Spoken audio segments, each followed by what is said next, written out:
ng opinyon, pagtingin, pananaw o kuro-kuro ng mga bisita at panauhin o mga anchors o host sa programang ito ay sarili at tanging opinyon at pananaw ng mga nabanggit at hindi opinyon o pananaw ng Aliw Broadcasting Corporation, mga producers o mga namamahala ng Aliw Broadcasting o anumang organisasyon na affiliated sa network. At kailanman ay hindi iniendorso ng Aliw Broadcasting Corporation ang mga nabanggit na opinyon at pananaw sa programa. Ang mga balita, dudublehin ng pasada. Ang mga kontrobersyal, mga viral, mga trending na mga tao. Dalawang mas matinding papasadahan. Mga pangyayaring nakikita sa kalsada. Live na papasadahan. Tambalang John Ibanez at Drew Nasino. Doble ang lakas, doble ang tindi. DWIZ Pasada Balita sa DWIZ News, DWIZ News TV at Aliw Channel 23 at sa digital channels ng DWIZ. Huwag magpapaiwan para huwag maunahan. Pasada Balita.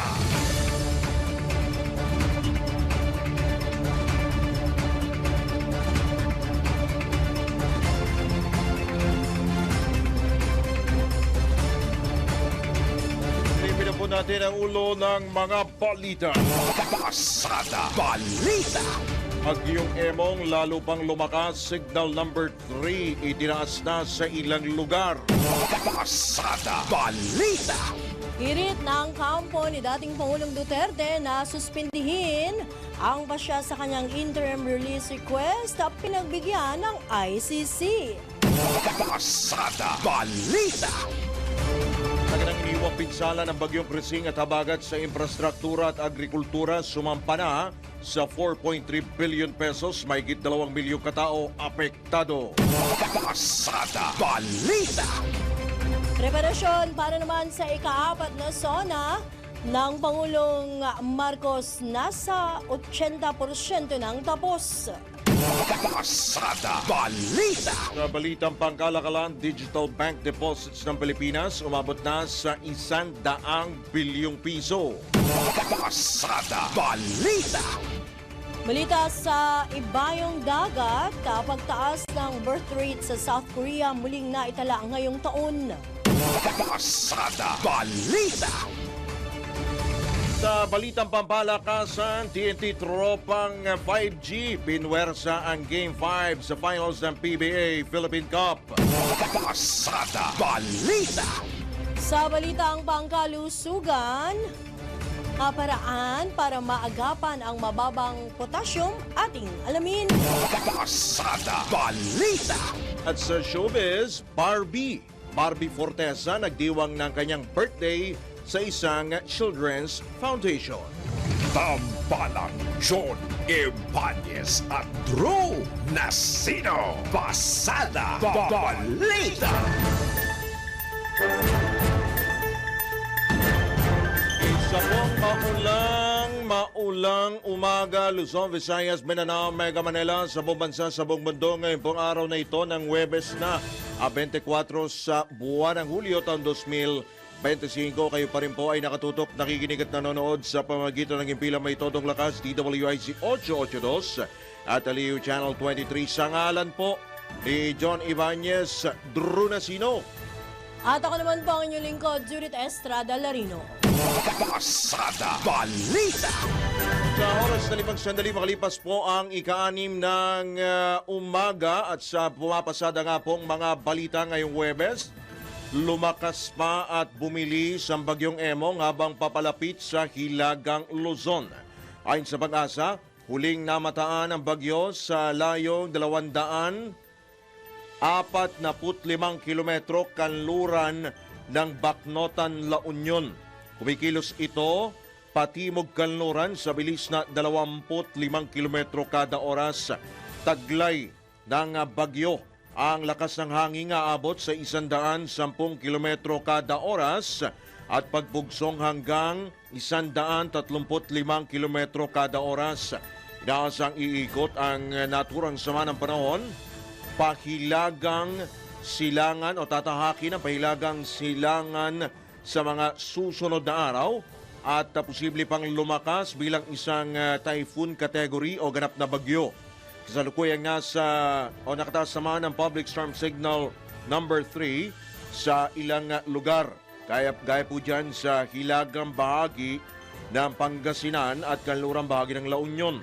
Signal number 2 naman sa Ilocos Norte, Ilocos Sur, nalalabing bahagi ng La Union, kanlurang bahagi ng Apayao, Abra, Kalinga, Mountain Province, Ifugao, Benguet, gitnang bahagi ng Pangasinan, kanlurang bahagi ng Nueva Vizcaya, habang signal number 1 sa Batanes, Cagayan, kabilang ang Babuyan Group of Islands, kanluran at gitnang bahagi ng Isabela, nalalabing bahagi ng Nueva Vizcaya, Quirino, nalalabing bahagi ng Apayao, nalalabing bahagi ng Pangasinan, Hilaga at gitnang bahagi ng Zambales, Tarlac, kanluran at gitnang bahagi ng Nueva Ecija.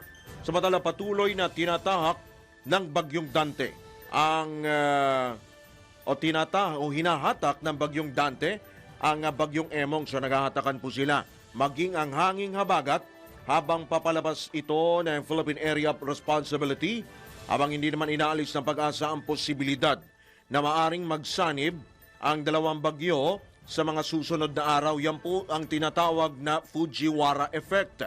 Patuloy pa rin magdudulot ng malalakas na pag-ulan at pagbaha ang sama ng panahon sa karamihan o mayorya ng mga lugar sa buong bansa. Manatiling nakatutok sa DWIC 882 at Aliw Channel 23 para po sa mga pinakabagong o mga karagdagan detalye kaugnay po sa lagay ng panahon.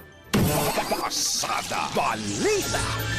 Samantala, nadagdagan pa ang mga lugar sa bansa na isinailalim sa state of calamity, bunsod ng walang tigil na pag-ulan at malawakang pagbaha, dulot naman ng mga bagyo at habagat.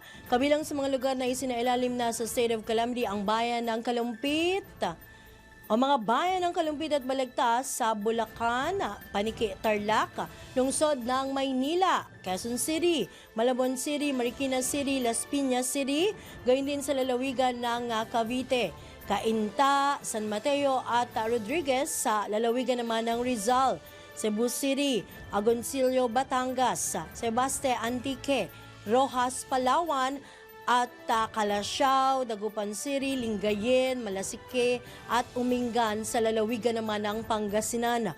Sa ilalim ng state of calamity, pinabibilis ang pamamahagi ng relief goods at pinahihintulutan ng paggamit ng calamity funds para sa mga apektadong komunidad. Pasada Balita. Uli kinansela ng Department of Interior and Local Government ang pasok ngayong araw ng mga kawani ng gobyerno at sa lahat ng antas ng paaralan sa pampubliko at pribado sa ilang lugar sa bansa, dulot pa rin ng Bagyong Dante, Emong at Habagat. Kabilang sa mga lugar na nagsuspende po ng klase at pasok ay ang Nueva Vizcaya, Ifugao, Mountain Province, Nueva Ecija, Quezon Province, Oriental Mindoro, Palawan, Marinduque, Sorsogon, Romblon, Masbate, Albay, Camarines Sur, Catanduanes, Antique, Iloilo, Pangasinan at Benguet. Ngayon din sa Tarlac, Pampanga, Bulacan. Dito po sa Metro Manila, Batangas, Laguna, Rizal, Cavite, Cagayan, Ilocos Norte, Ilocos Sur, Abra, Kalinga, Apayao, Zambales, Bataan, La Union, maging ang Occidental Mindoro. Nasa naman makararanas ng mabigat na o malakas na pag-ulan ang Zambales, Bataan at Occidental Mindoro. Bagaman suspendido ang pasok sa mga government offices sa mga naturang lugar, nilinaw ng DILG na kailangan pa rin magtrabaho ang mga essential personnel katulad ng mga responders o mga emergency services. Pasada Balita. Sa kaugnay pa ring balita, sa sama ng o epekto naman sa sama ng panahon o ng samalang panahon, umabot na sa 4.2 billion pesos ang naiulat na pinsala sa infrastruktura at agrikultura dulot ng mga bagyong Krising at hanging habagat. Ayon sa National Disaster Risk Reduction and Management Council, karamihan sa danyos na naiulat ay galing o mula sa Ilocos Region, Central Luzon, Mimaropa, Western Visayas at Negros Island. Naitala rin ng NDRRMC na 7 ang nasawi. Mula sa bagyo, 3 lamang dito ang nakumpirma na iba pa sa 12 death toll na ipinalabas naman ng DILG o Department of the Interior and Local Government. Mandala, sinabi naman ni Office of Civil Defense Officer in Charge, Assistant Secretary Bernardo Rafaelito Alejandro, na wala pang na-validate sa 7 na naitalang sugatan at 8 nawawala. Ngayon, mahigit 500,000 pamilyang naapektuhan ng Bagyong Krising at Habagat, kung saan nasa 25,000 rito ay nananatili sa mga evacuation center. Patuloy namang naka-standby ang emergency services ng pamahalaan upang magatid ng tulong sa mga maapektuhan ng mga bagyong Dante at Emong. Pasada Balita. Oras na 12 sandali makalipas po ang ika-6 na ng umaga. Pumalo na sa halos 2 milyong katao o kalahating milyong pamilya ang apektado ng Bagyong Krising at Habagat. Ito'y batay sa pinakuling datos ng Office of the Civil Defense kung saan naitala ang bukod po doon sa mga apektado, mabot naman sa 323 million pesos ang halaga ng pinsala sa sektor ng agrikultura habang 4 na bilyong piso sa infrastruktura. So aabot na po sa kabuang 4.3 billion pesos. Nilinaw naman ni OCD Officer in Charge, Assistant Secretary Bernardo Rafaelito Alejandro IV, na binavalidate pa nila ang mga nasabing datos. Pasada Balita. Iginiit ni Public Works and Highways Secretary Manuel Bunoan na ramdam ang immediate relief na idinulot ng mga flood control projects sa nakalipas na 3 taon ng administrasyon. Ayon kay Secretary Bunoan, ang mga nakompletong proyekto ng pamahalaan na may kinalaman sa pagbaha ay nagdulot ng positibong resulta, partikular sa mga mabababang lugar o low-lying areas na lubos na nakikinabang sa mga ito. Mula July 2022 hanggang 2025, iniulat ng kalihim na nasa halos 10,000 flood control projects na ang matagumpay na natapos habang may mga proyektong kasalukuyang isinasagawa pa. Sinabi ng kalihim nitong si Secretary Bunoan na may higit 5,000 proyekto pa ang kasalukuyang tinatapos at may mga nakalinya pang karagdagang proyekto para sa susunod na taon. Pasada Balita. Tasa naman ng Department of Agriculture ang mga opisyal nito na agarang magtungo sa mga lugar na naapekto ng Bagyong Krising at Habagat upang maghatid ng tulong sa mga apektadong magsasaka at mangingisda. Ayon kay Agriculture Secretary Kiko Laurel, naglaan na ang DA ng halos kalahating bilyong piso para sa mga agricultural inputs gaya ng binhi ng palay, mais at gulay para sa mga rehiyong lubhang naapektuhan ng kalamidad. Handa rin gamitin ang kagawaran ng Quick Response Fund nito para sa rehabilitasyon ng mga apektadong lugar. Bukod pa rito, maaari ring umutang ang mga benepisyaryo ng Sure Loan Program ng hanggang 25,000 pesos na may 3 taong termino at walang interes. Pasada Balita.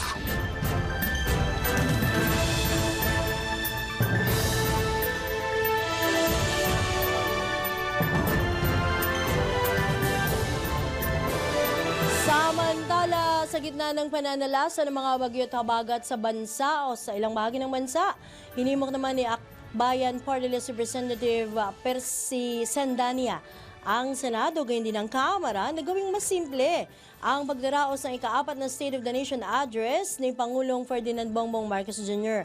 Ayon kay Representative Sendania, dapat alalahanin sa pagsasagawa ng SONA ang milyong-milyong komunidad na hindi pa nakakabangon sa malalakas na pag-ulan at baha. Aminado ang mambabatas na kapag ginawang magarbo ang paghahanda sa SONA ay magiging insensitive ito sa mga apektadong komunidad. Hinginit pa ng kongresista na mas mainam kung gawin na lamang mas payak ang SONA. Kasabay naman ng pakikiramay ng mayroong kababaang loob.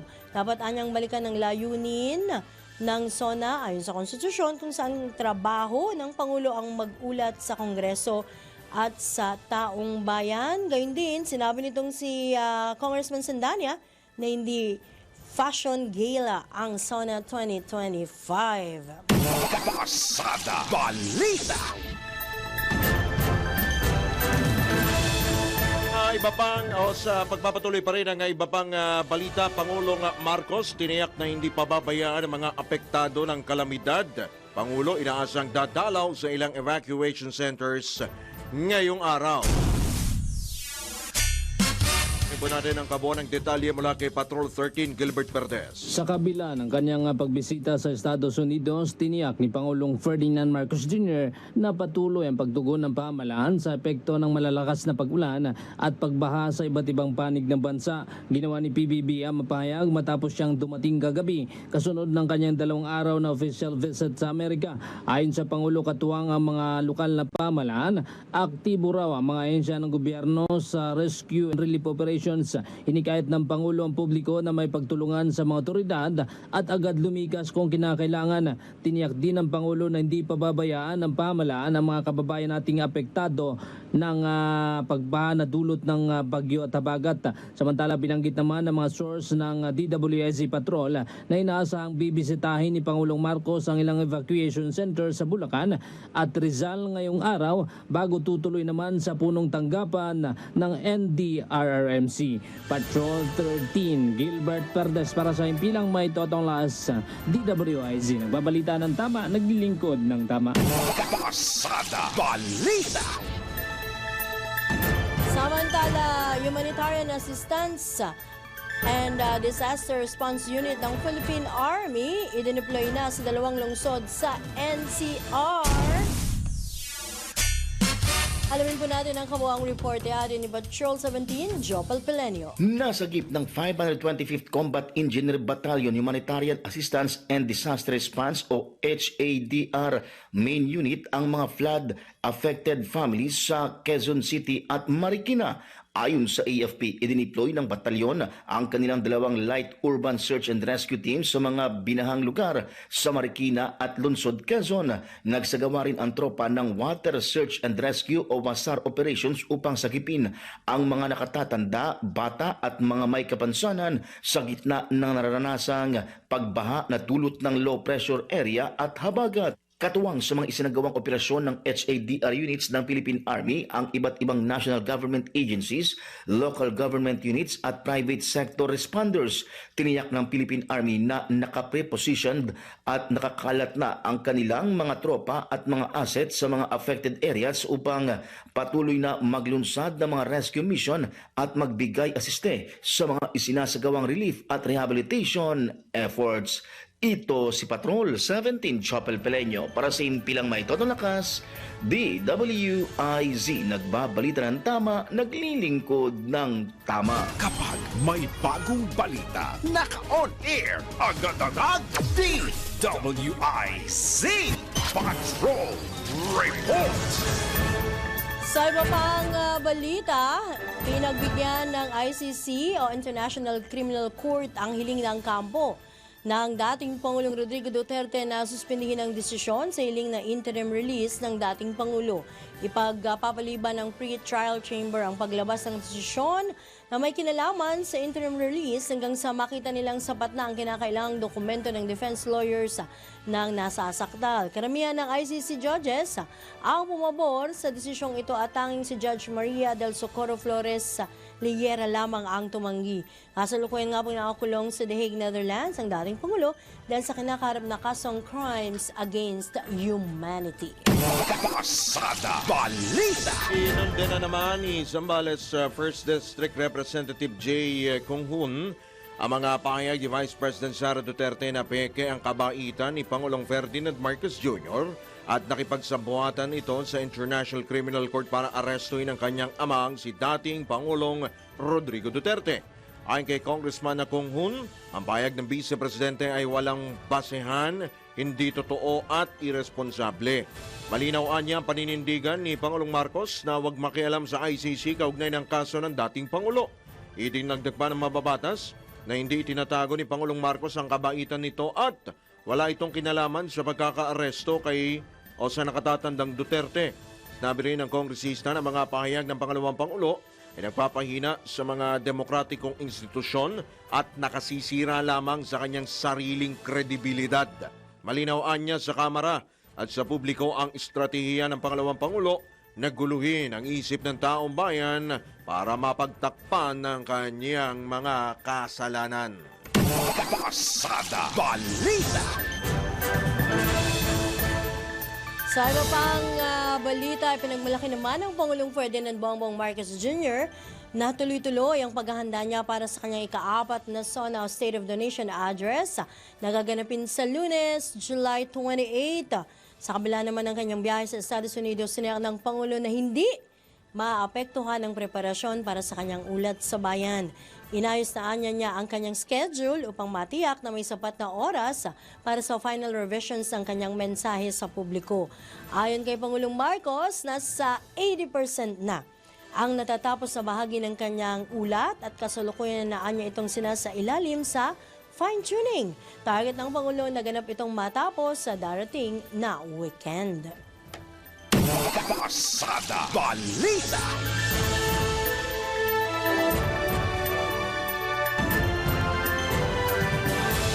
Alright, nako, eto sa mga nagtatanong po, opo, kanina binanggit po natin walang pasok po ang mga taga-gobyerno at ang mga estudyante sa pampubliko at pribadong paaralan. Kanina yung mga lugar po na binanggit natin, uulitin natin, pero dito po sa mga nagtatanong sa Metro Manila, wala po kayong pasok. Maliban na lamang po doon sa mga government agencies na nakatutok po sa emergency services, yung mga responders, of course, DOH, meron po kayong pasok.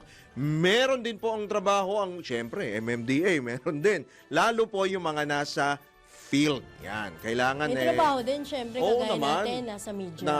Meron tayo din. yung magre-report. Hindi tayo natutulog pagdating po sa pagbibigay po ng mga pag-uulat ho na yan. And speaking of suspension po ng klase, eto nga po, yan nilinaw ni Interior Secretary John Vic Remulla Abangers na nananatili pa rin sa mga lokal na pamahalaan ang tungkulin na magdeklara ng suspensyon ng klase sa kani-kanilang lugar.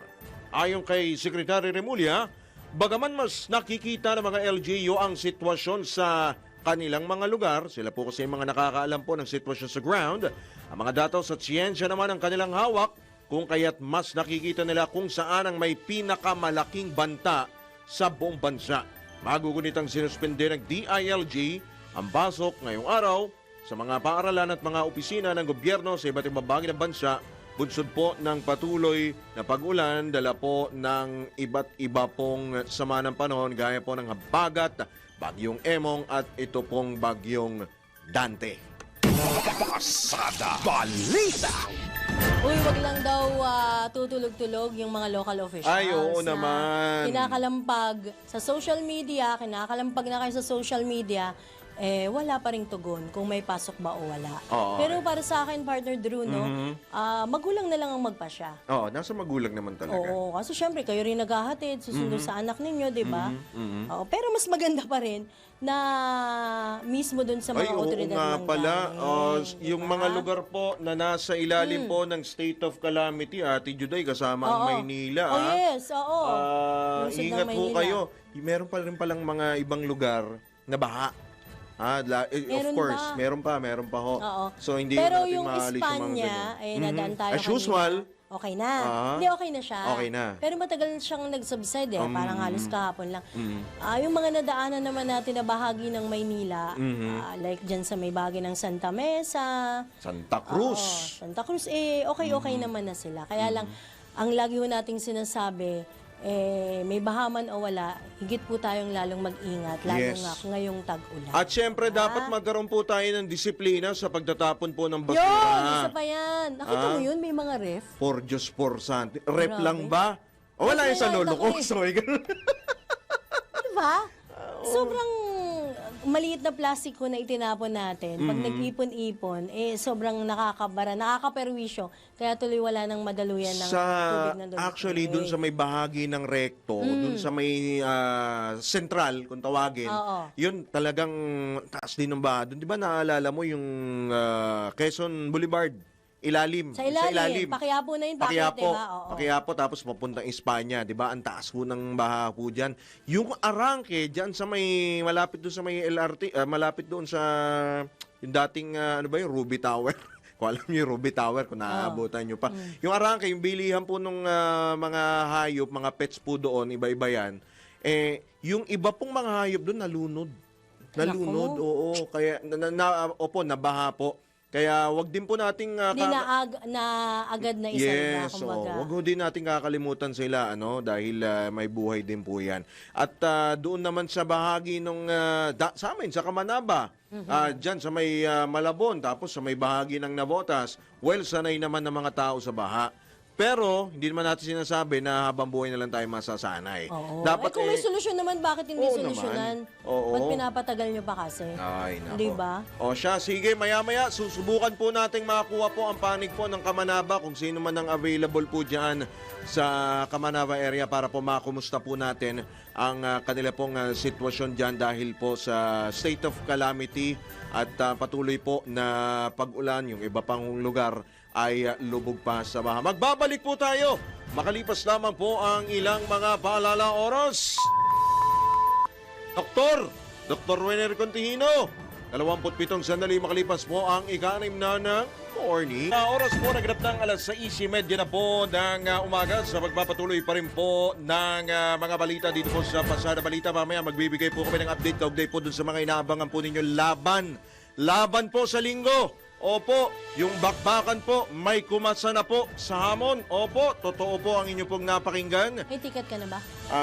Inaabangan ko rin yung undercard eh. May May undercard undercard. daw, meron daw undercard. Kumasa po sa hamon si PNP Chief General Nicolas Torre III sa hamon pong suntukan ni Davao City Acting Mayor Sebastian Baste Duterte. Antabayanan po natin ang mga karagdagan pong updates, yung balita sa balita po na yun. Samantala, tanggap po na tayo ng report. Paneta daw yan eh.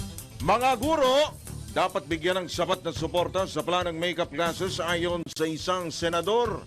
Labay po natin ang kabunang detalye mula naman sa Senado Patrol 19, Zelly Ortega Bueno. Walang learning recovery kung pagod ang mga guro at kapos sila sa kagamitan.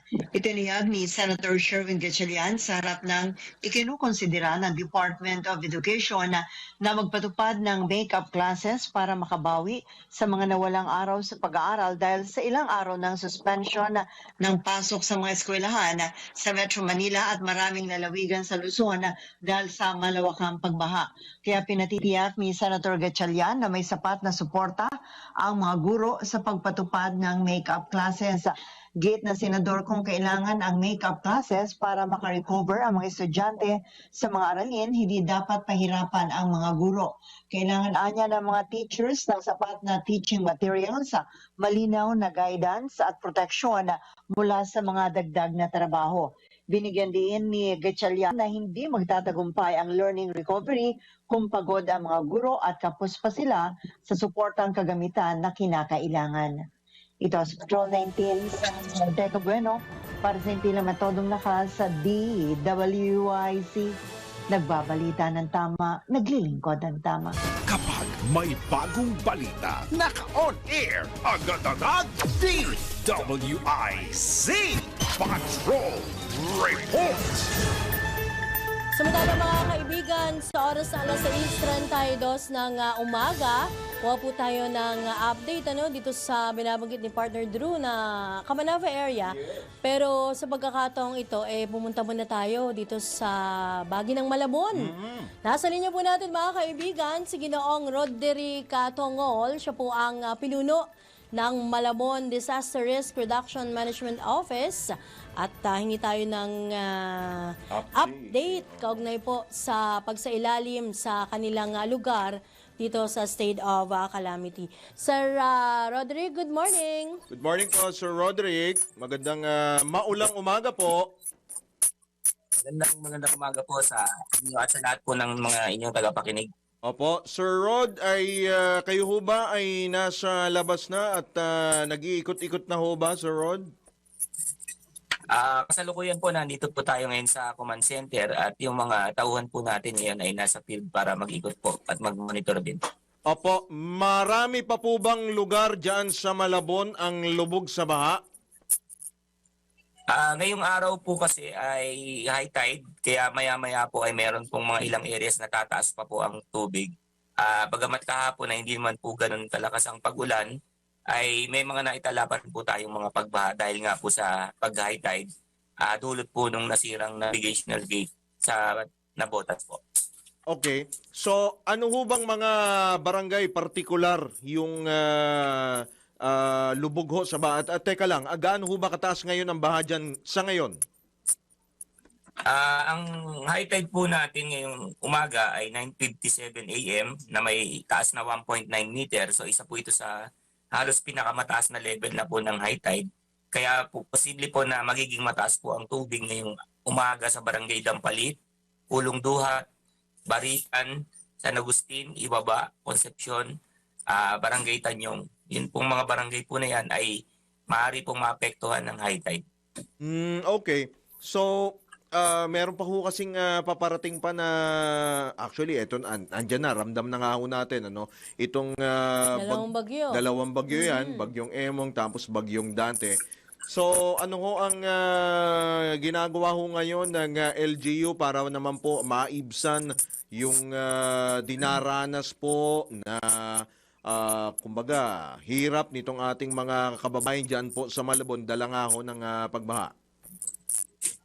Sa ngayon po, naka-ready po yung ating mga rescue team. Actually, yun pong mga partner din po natin na mga nag-volunteer po dito ay hindi na rin po namin pinalis. Kagaya po ng Coast Guard, yung NCRCOM, ang Air Force at yung pong Makati DRRMO ay nandito rin po. Simula pa po nung bagyong Krising. Sir Roderick, may kailangan pa ba kayong tulong para sa ating mga kababayan from the national government ho? Unang-unang tulong po sana na hilingin po namin sa national government ay kung maaari po ay mapabilis na po ang pag-repair ng nasira pong navigational gate sa Nabotas. Dahil napakalaking epekto po ito sa amin sa Malabon hanggat hindi po nagagawa ang navigational gate. Ang tagal na nasira Yun yan, nga di yung ho ba? tatanong ko kung kailan eksakto nasira yan. Matagal na ba yan? Yung tagulan. Hindi dapat nakumpuni na agad Sir Roderick, ano? Opo, nung isang taon nasira din po ito, ganitong panahon din po. Pero nagawa naman po nila ng paraan. Tapos ngayon po ulit, nung Mayo ay nasira po ulit. Kaya po talagang apektado po kami nitong mga pagbaha. Lalo na po pag may malakas pang pagulan at nagkasabay po ang high tide. No. Yung inyong mga kababayan nasa mga evacuation centers po, ilan ho ba ang evacuation centers nyo dyan sa Malabon? May lumalangoy pa. Sa mga oras po na ito, meron pa po kaming 16 na barangay at na mayroong 21 evacuation area na nakabukas pa po. At meron po itong record na 901 families at meron pong 3,291 na individual po nakasalukuyan na nasa evacuation center pa po. Yun, oo, nako. Nasusuplayan naman ho ba ng mga kinakailangan nila? Pagkain. Number one, gamot. Oo, right. Tuloy-tuloy naman po yung pagbibigay natin ng mga relief sa lahat po ng evacuation center. Actually, kahapon po ay marami pong naikot na lugar ang ating pong Mayor Jeannie Sandoval. At ngayong araw po ay muli pong mamimigay ng relief sa lahat po ng evacuation center. At magkakaroon din po ng isang medical mission sa Barangay Potrero para po matulungan yung mga kababayan po natin. Meron din pong mga medical station sa bawat evacuation center at inaasikaso po sila ng ating City Social Welfare and Development Department. Opo. Sir Roderick, matanong ko lang, may kuryente ba ngayon doon sa ibang mga barangay dyan sa Malabon? Opo, sa ngayon naman po majority po ay may kuryente po. Pagka po naman na nakawala ng kuryente ay agad naman po namin itong tinatawag sa Meralco para ma-restore po agad. Hindi, naitanong ko lamang ho kasi ito dahil yung iba nating mga kababayan, kasi yung mga kable-kable, di ba? Tapos nakakatakot ho kasi. Actually, na-experience ko na rin ho yun. Medyo nag-ground tayo dahil may open wire, nakabuyang-yang, tapos baha pa, di ba? Yun ho ba na check ho natin para din ho sa kaligtasan ho ng ating mga kababayan kasi kapag hindi mo naman alam kung ano yung mga matatapakan mo, hindi mo naman makikita sa bahayan, di ho ba, Sir Rod? Yes po. Katuwang naman po natin ang 21 barangay sa pagmo-monitor ng mga areas po nila. At kapag ka po naipasa po ito sa amin, agad naman po namin itong kino-coordinate sa Meralco. Oo, buti na lang kamo andyan ang Meralco. Pero yan bang mga lugar na ito, mga pinakikita mo sa amin diyan sa may Malabon, etong iba diyan, yung merong mga nag-subside na ba? Meron na bang bahagyang bumaba yung tubig dun sa mga ibang barangay, Sir Rod? Yes po, actually, nung nakaraang habagat, nito pong Lunes at Martes, yung mga lugar po na mataas na tubig ay nag-subside na po ito dahil nga po ang Lamesa Dam ay hindi na po nag-spill. So, ang apektado na lang po ngayon po talaga ng pagbaha ay ito pong apektado ng high tide. Dito po yung mga nabanggit ko po kaninang mga barangay. Pero yung sa Tulyahan, di ba, dun sa may bandang Maysilo, Sir Rod, umapaw din yun? Mapaw ba yun? Sa record naman po namin ay hindi po ito Hindi naman. umapaw pero almost nasa critical level po siya nung kasalukuyan pong malakas ang ulan. So, 3-in-1 pala yung kinakaharap nila, no? Dalawang bagyo. Dalawang bagyo. May habagat na, Oo. dahil panahon na ng habagat ngayon, at saka yung, ano to? High tide. High tide pa, Ayan. di ba? Oo, so, Sir Roderick, sa experience po ninyo dyan, sa Malabon, ilang araw pa ba tatagal to? O, Taon eh. uy, mahirap naman pag Kasi, linggo, no? Kasi, oo. pasakit pa lang yung high tide, eh. High tide pa lang yun, di ba? Oo, Sir Roderick. Actually, ito pong matataas na high tide ay maaaring abutin po hanggang weekend. At kaya po talaga binabantayan pa rin po namin itong aming area. At yun nga po, kung sakali pong bubuhos po yung malakas na ulan, Oo. yun po yung makakadagdag talaga ng pagbaha po sa amin. Sir Rod, kayo ba nakausap na rin ng DPWH or MMDA para doon sa yung nasira na floodgate or yung ano po dyan, yung facility po na yan, no? Nakausap na ho ba kayo? Ano yung assurance ho na binigay ho sa inyo? Kasi kung last year pa yan nasira, I suppose dapat ngayong taon ay may kahit paano ay may improvement naman. Oo, 'di ba, Sir Rod?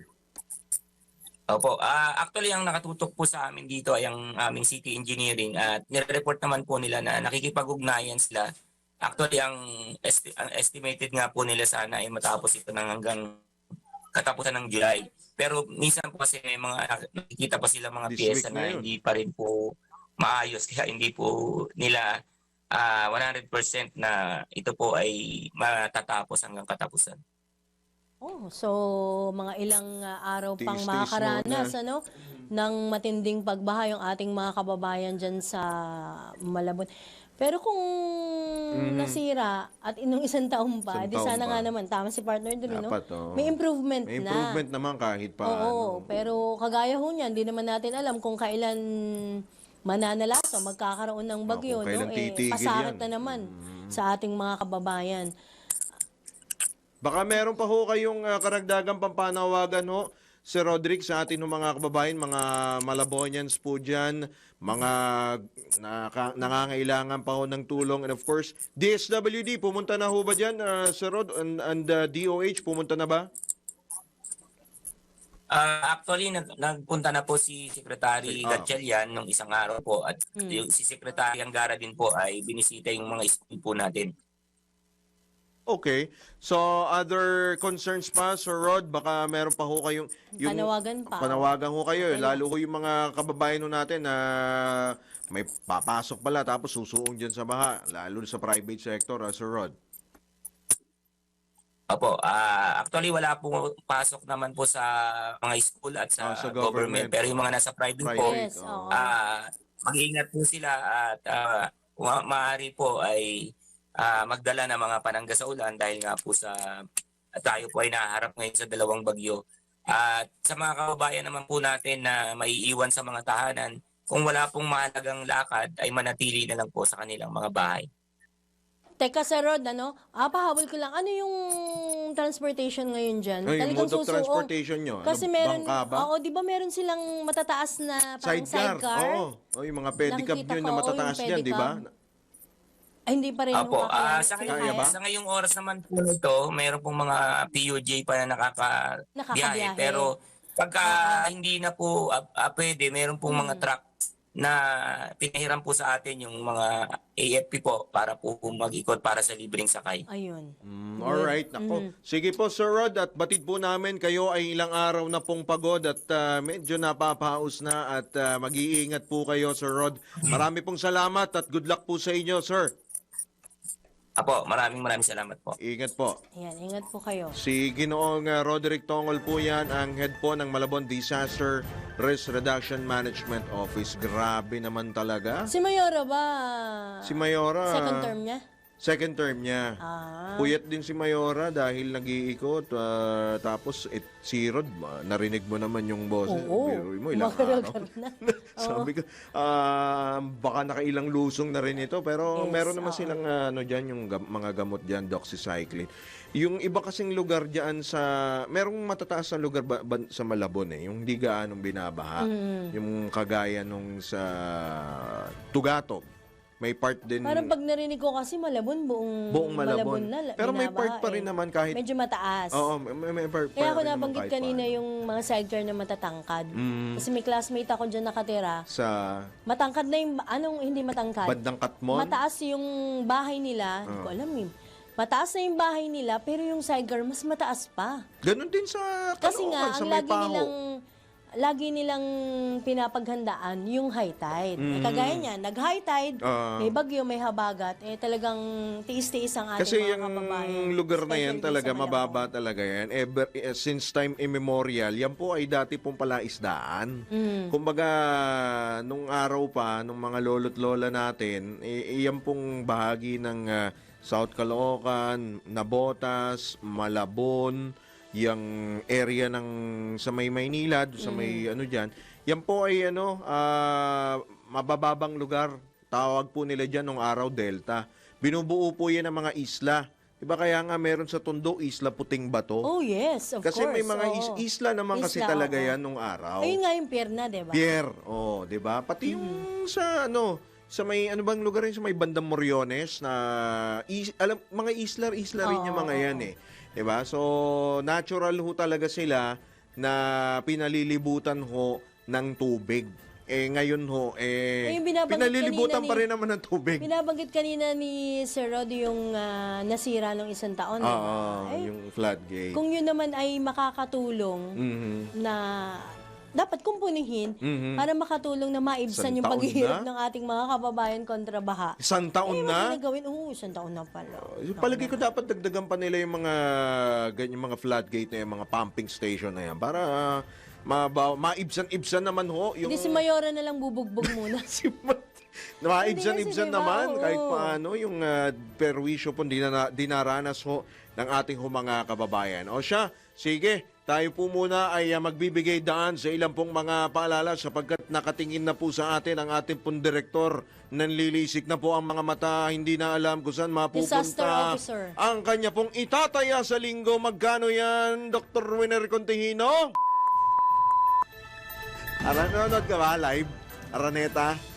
Ticket na yan, 3. 13 minuto bago sumapit ang ganap na alas 7.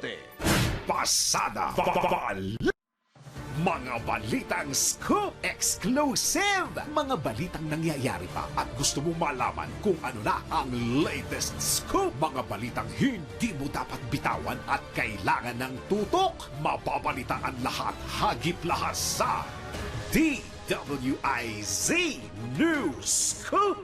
Naka-live sa Aliw 23 Free TV. Naka-live din sa DWIZ News. Naka-live din online. DWIZ Facebook, YouTube at DWIZ News website. Samahan ang buong puwersa ng DWIZ News and Research Team sa paggalugad sa buong bansa at buong mundo ng balita at impormasyon. DWIZ News Scoop. Maki-scoop 4 p.m. Monday to Friday kasama si Dennis Antenor Jr. DWIZ News Scoop. Bahagi pa rin ng inaabangan tuwing hapon sa DWIZ News Hapon Highlights. Nagbabalita ng tama, naglilingkod ng tama. Walang yumayaman sa pagiging empleyado lang. Dapat lahat tayo nagninegosyo. Timing! Narito ang isang programang magbibigay ng tamang gabay sa pagnenegosyo. Pakinggan at panoorin ang mga ekspertong magiging guest dito. Isang show para sa negosyo. DWIZ Negosyo! Kasama sina Lito Gagni at Jerry Orbina. Pakinggan ng live sa DWIZ. Panoorin ng live sa Aliw 23 at i-follow sa lahat ng digital channels ng DWIZ, Facebook, YouTube at DWIZ News App. Huwag munang magplano, huwag munang sasabak, huwag munang papasok sa negosyo nang hindi napapanood ang show na Negosyo. Tambalang John Ibanez at Drew Nasino. Pasada Balita.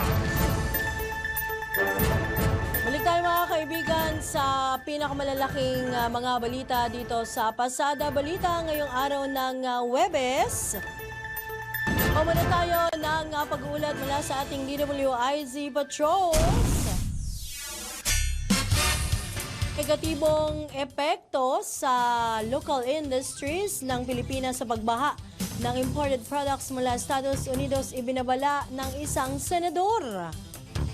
Nawin po natin ang kabuuang report. Ihatin ni Patrol 19, Cel Ortega Bueno. Magiging kawawa ang lokal na industriya sa bansa kapag bumaha ng imported na produkto mula sa Estados Unidos.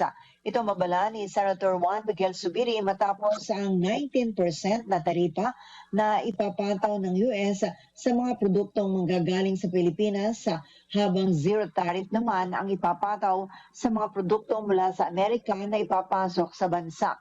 Gate ni Zubiri, parang lugi ang bansa sa nangyaring kasunduan dahil kapag bumaha na imported na karne, manok at mais mula sa Amerika, tiyak na pinakakawawa rito ang mga magsasaka at hindi malabong ikamatay ito ng ating local agriculture sector. Sa ilalim anya ng zero tariff deal sa ilang produkto na US, siguradong mahihirapan ang mga lokal na produkto na makipagsabayan sa presyo. Hindi rin naiwasan ng senador na maikumpara ang Pilipinas sa Japan na kaalyado rin ng US na mula sa 27.5% tariff ay nagawa nilang maibaba ito sa 15%.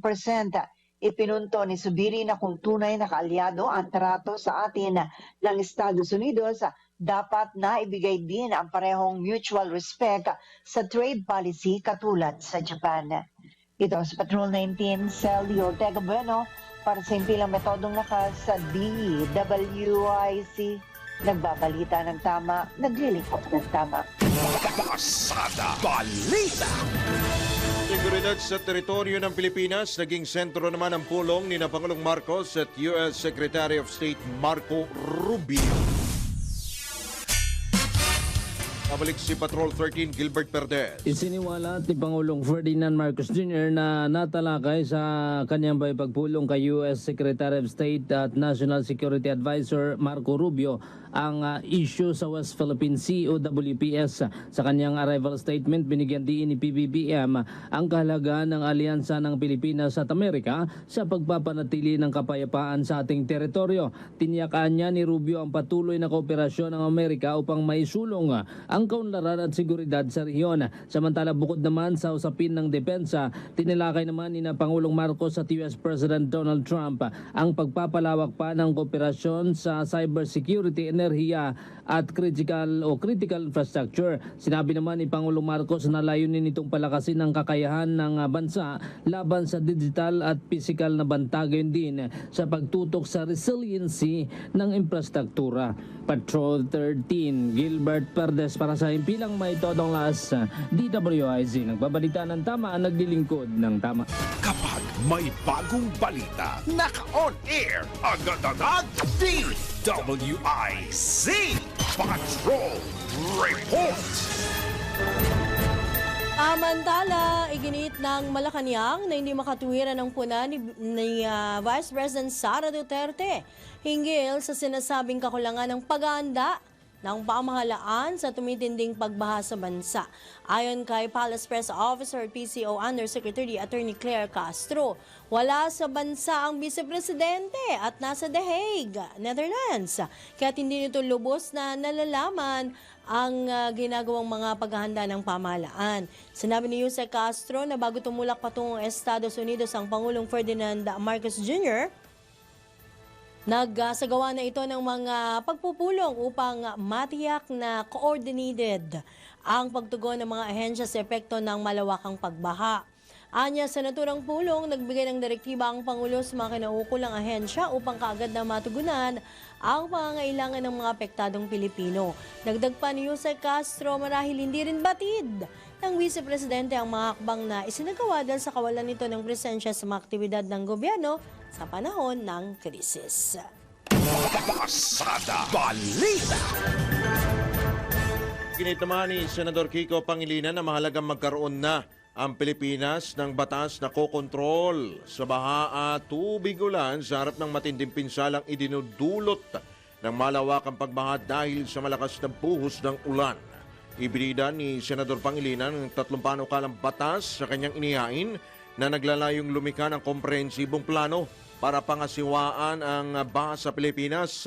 Kabilang dito ang National Water Resources Management Act na layong magtayo ng Department of Water Resources na magpaplano, magko-coordinate at magpapatupad ng komprehensibo, sustainable, climate resilient at integrated development at management ng water resources ng bansa. Nihain din ng mambabatas ang panukalang Rainwater Runoff Management and Control Act na naglalayong mabawasan ang maagos na tubig ulan, maiwasan ang pagbaba ng kalidad ng local water at pagguho ng lupa.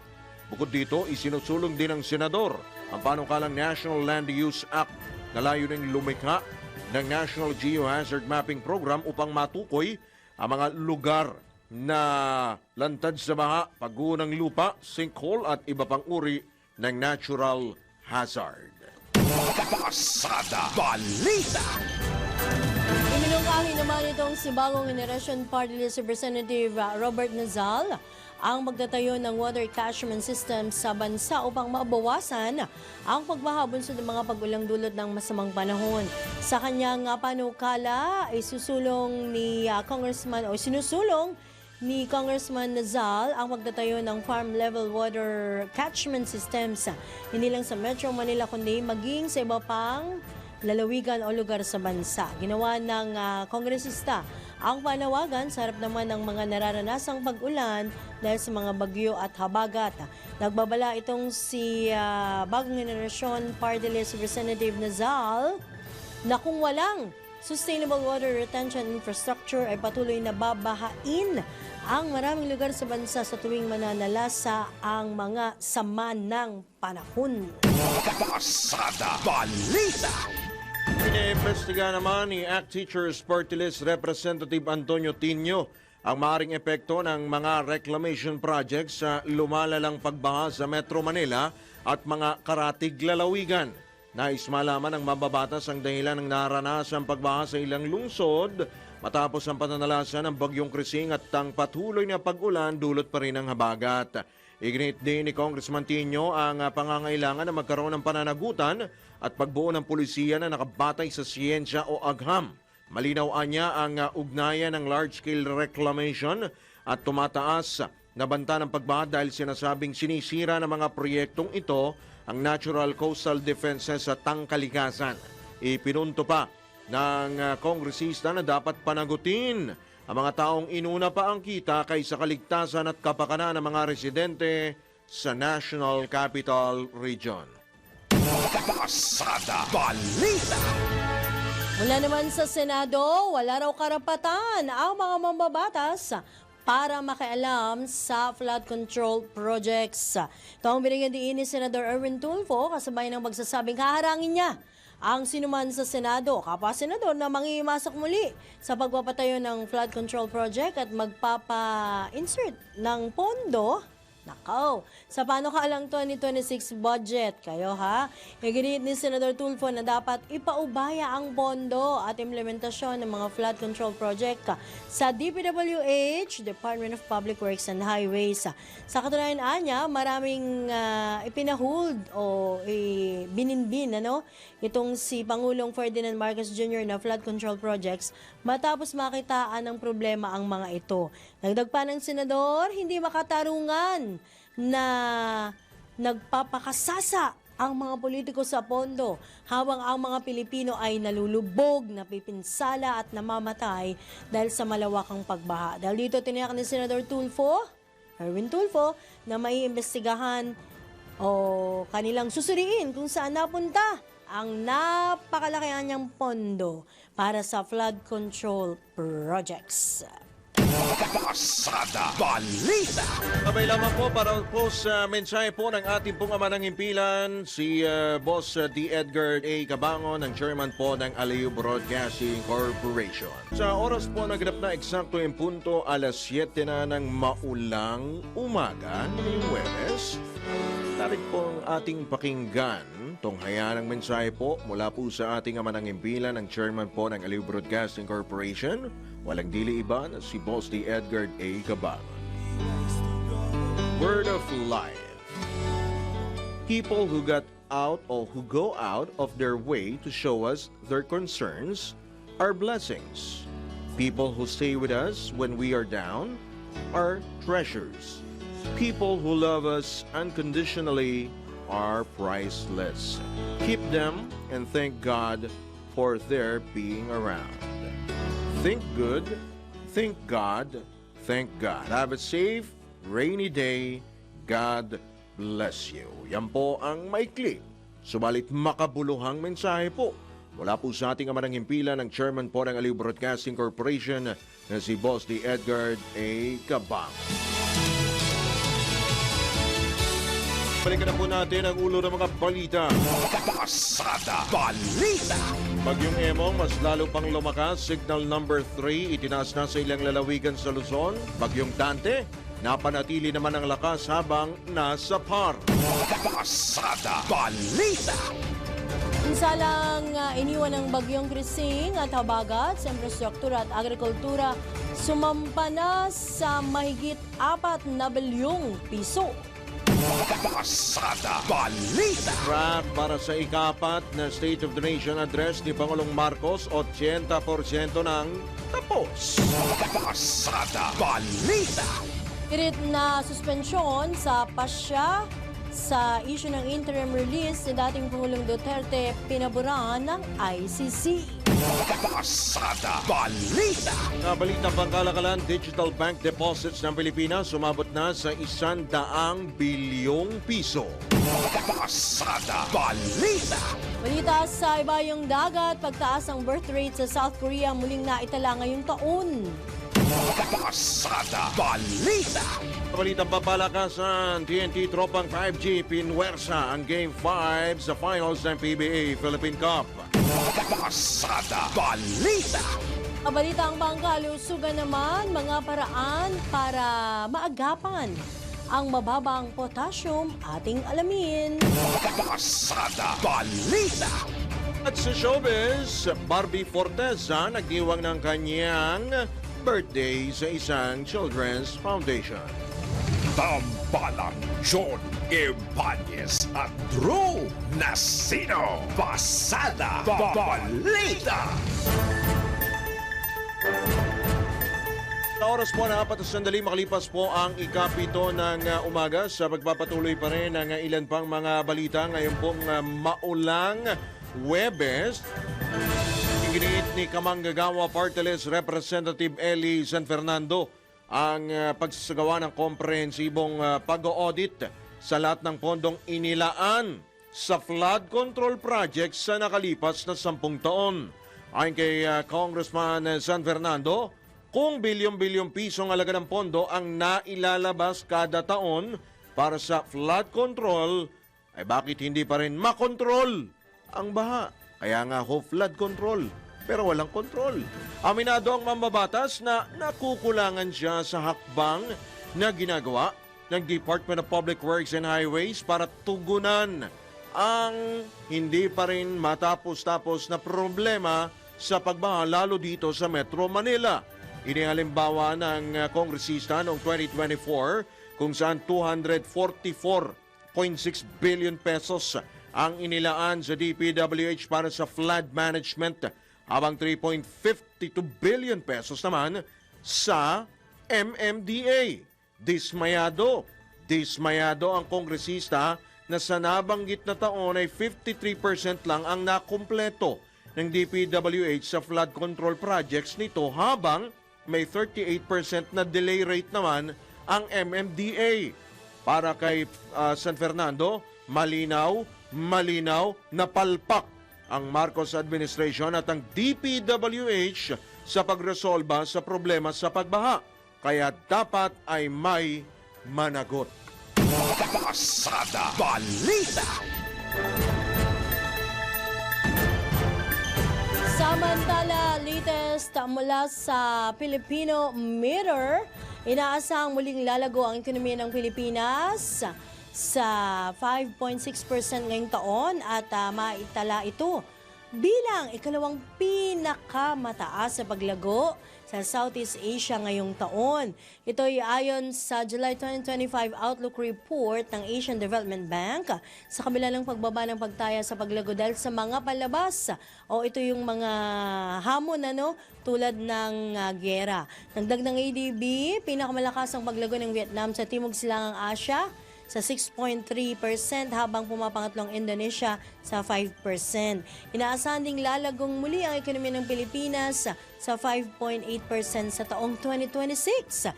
Gayunman, ang pinakabagong pagtayo ng ADB ay mas mababa sa 6% para sa 2024 at 6.1% para sa 2025 Economic Growth Forecast sa gitna ng mga kaguluhan sa ilang bahagi ng mundo.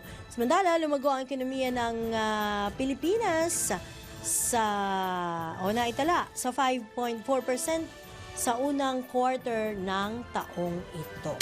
Pasada Balita.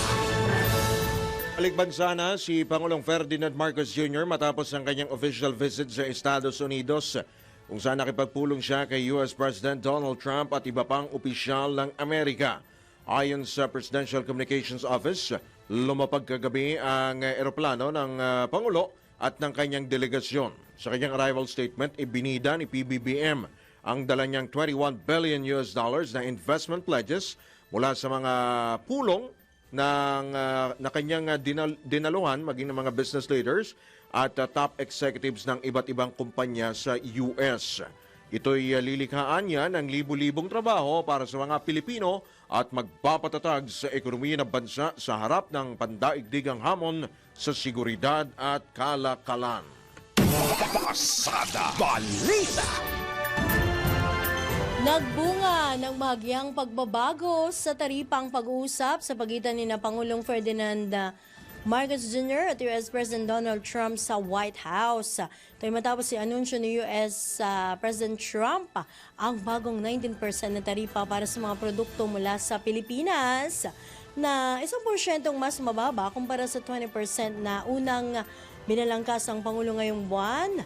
Subalit ito naman din ay mas mataas pa rin kumpara sa 17% na itinakda noong Abril para sa ilang bansa.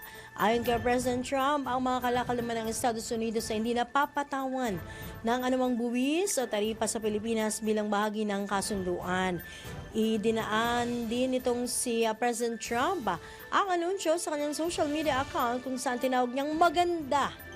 Quote-unquote, maganda ang naging resulta ng pagbisita ni Pangulong Marcos at binigyan diin na nagbuka naman ito ng isang kasunduan sa kalakalan na magbubukas sa merkado ng Pilipinas para sa mga produkto mula sa Amerika.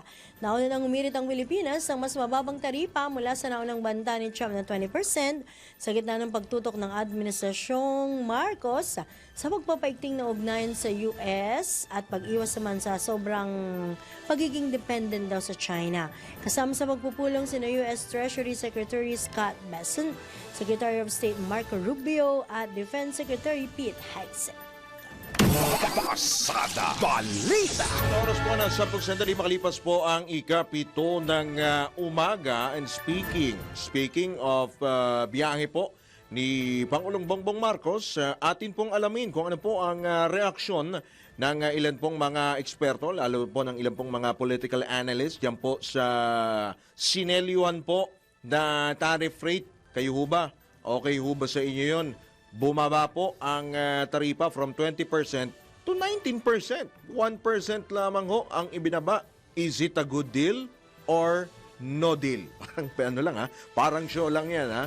At nasa kabilang linya po natin via Viber si Dr. Froilan Calilong, isa pong political analyst. Magandang maulang morning po, Dr. Calilong. Welcome po muli sa DWICLU Channel 23. Drew Rancino po at Judith Estrada Larino. Yes, good morning Drew, and good morning Judith, at magandang umaga rin po sa lahat ng ating mga taga-subaybay. Opo. Salamat po Dr. Calilong sa inyo pong pagpapaunlak muli sa amin pong himpilan. At ito batid ho namin na napanood at nakarating na ho sa inyo pong kabatiran ito pong pagbabalik bansa po ni Pangulong Marcos at ilan pong mga kasunduan ang sinelyuhan, and of course, unang-una nga po dyan, ito pong 19% from 20% to 19% tariff rate. Ito ho ba? Is it a good deal or hindi, Dr. Calilong? Definitely for me, this is not a good deal. No?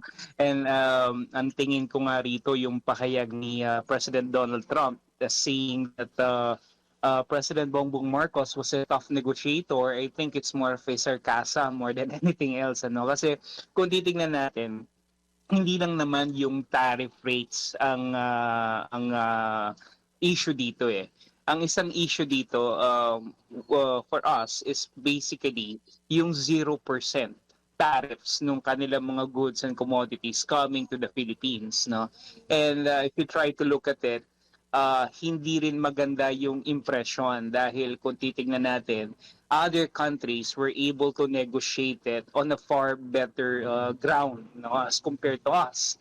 Yung ibang bansa, no, hindi nga kinailangan pang pumunta dun sa Estados Unidos, like in the case of Indonesia, wherein from a high of I believe 32% na ibaba nila to 19%, no? Almost half. And including Japan, you know, Japan I believe 35% to 25%, no? So sa atin bumiyahe tayo,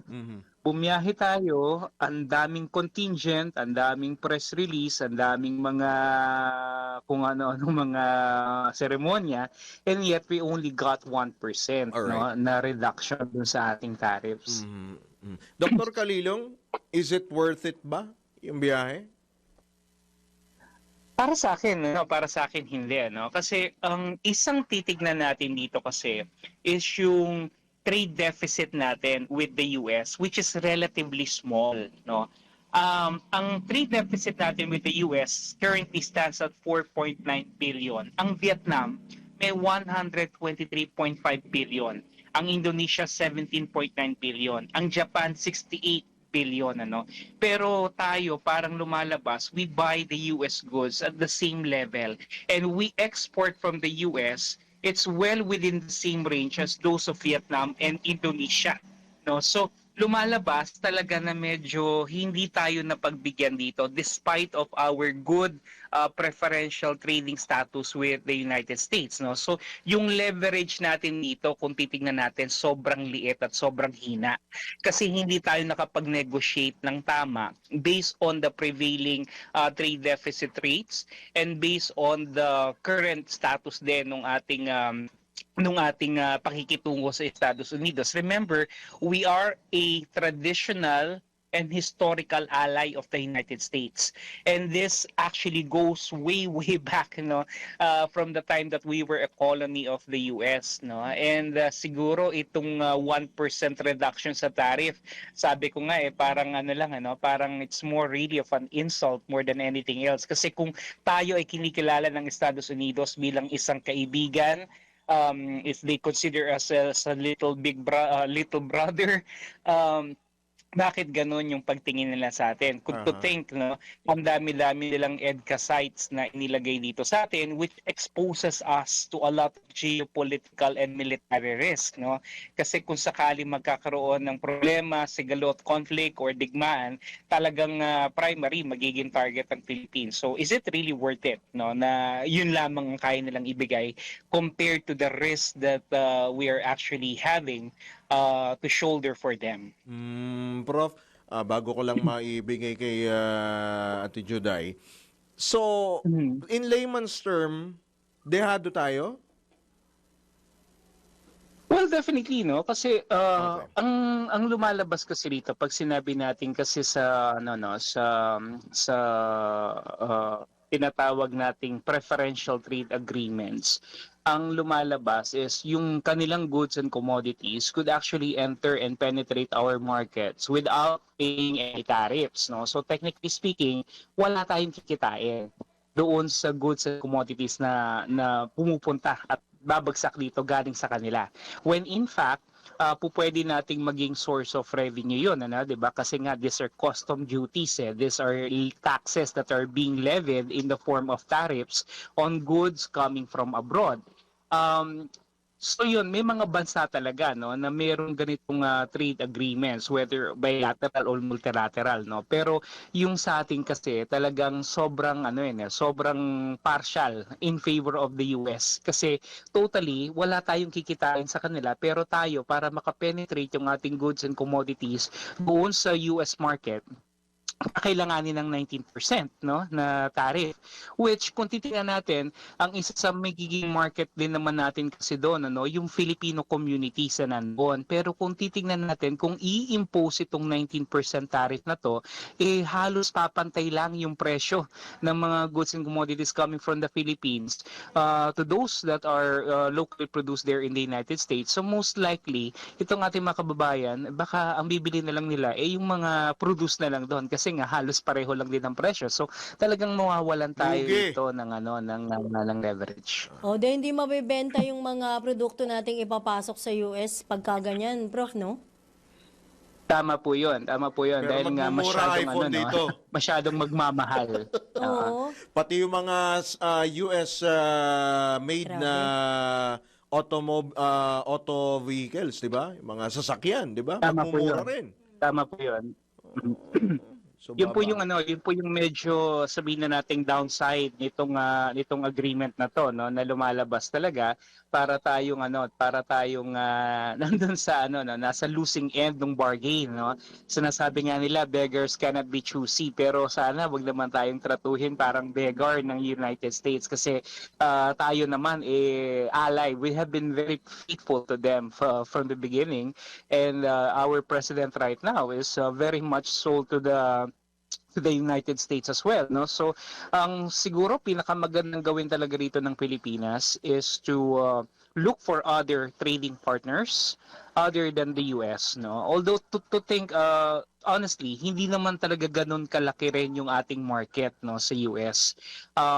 Mas malaki pa nga yung ating market sa ASEAN and with China and with Japan, no. Pero mas maganda rito siguro paitingin natin yung preferential trade agreements natin with other countries outside of the US, no, para hindi tayo magiging masyadong dehado dito, no, sa agreement na gusto nilang ibigay para sa atin. Pero Prof, ano bang nakikita nyong dapat na o katanggap-tanggap na porsyento, no? Because kanina may binabanggit kayo 15% lang na from 35, di ba, yung mga ganun na 20 plus, yung sa atin 20. So parang, syempre 1% lang, 'di ba? Tagus na tagus yung yung inyong paliwanag no. Katiting. Ano ba dapat ang porsyento na dapat nating maisara kumbaga. Tapos sila pag nagpasok sila ng mga produkto, wala tayong kikitain, 'di ba? Yeah. On the average kasi no, the prevailing rate no, on the average should have been around 17%, no. Oh. Other countries are trading with them at that level, no, 17%. Pero tayo, yun nga, medyo nando tayo sa 19%. Oo. Medyo kung naibaba pa natin siguro to ng at least 2 more points siguro pwede na, although Pwede na. hindi pa rin talaga fair kasi nga 0% yung kanilang goods and commodities coming here, no. Pero at least sana doon siguro kahit paano magiging katanggap-tanggap na, no. Pero yun nga, sabi ko nga kanina, Indonesia only made a phone call, no. The Indonesian president only made a phone call and they were able to do it significantly. To think ang Indonesia, gayon din naman ng Vietnam, ginagamit ng particularly Vietnam, no, ginagamit ito ng China bilang transport hub ng kanilang mga goods and commodities.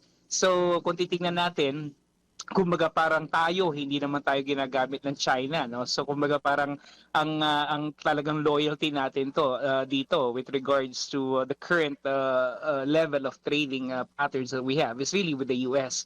Pero yun nga, hindi tayo napagbigyan doon sa mas mababa sanang taripa na hinihingi natin. Yun yung yun yung medyo siguro nakakasama ng loob, no. And then ang hindi ko rin maintindihan dito is why the contingency of the president appears to be very happy and contented already with this. And yun nga, sinasabi na tough negotiator, no. I don't consider this as tough negotiation at all because if we conceded at this level 19% to 0%, this is not a negotiation at all. This is mere ano nga ito, yung parang pagtalima lamang doon sa dikta ng Estados Unidos. Ano ba yun? Parang mapacify lang yung loob ng Pilipinas sa Prof? Parang gano'n. Yes, parang gano'n, ano? Parang gano'n. Diba? Para lamang masabi na okay na, at least napagbigyan namin kasi pumunta may pa kayo bawas. rito eh, no? Oo. Nagsayang kayo ng oras, Palubag panahon loob, at pera. ganon, para pumunta Prof. dito. Pampalubag loob ba? Tama. Yun. Appeasement. Just to appease us, yes. Apo. Go ahead. Pero Prof, ano bang nakikita niyong pinakamalaking factor na sana naging inilaban natin para kahit paano mas bumaba pa, no? Sabi mo nga 17%, ay okay na, katanggap-tanggap na rin, para sana napagbigyan tayo pa, no?